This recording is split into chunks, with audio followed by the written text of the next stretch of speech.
And I know that the younger generation grew up on selfies and like the photo thing is a very prevalent thing for them, but like, You know, I feel like that's an excuse because I grew up with all that shit. right. I mean, I grew up like the late 90s, early 2000s, so I still had a life without technology. Right.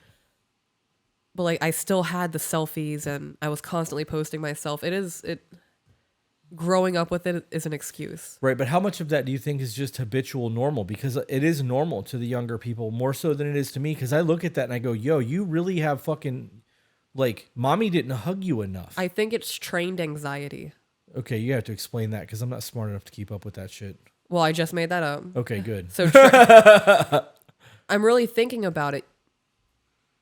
Middle school girls who constantly see their friends posting photos on Facebook or Instagram and getting all of this attention from all these other boys, and they're not getting any, they start to feel less about themselves. Okay.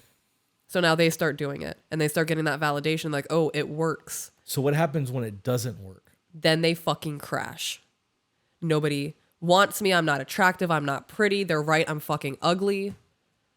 I can guarantee if one photo gets 10 less likes than the one they posted yesterday, it's a fucking meltdown. What does that say about us as a species? What does that say about what we're doing to our kids? Yeah. And there's moms doing that shit now too. Yeah.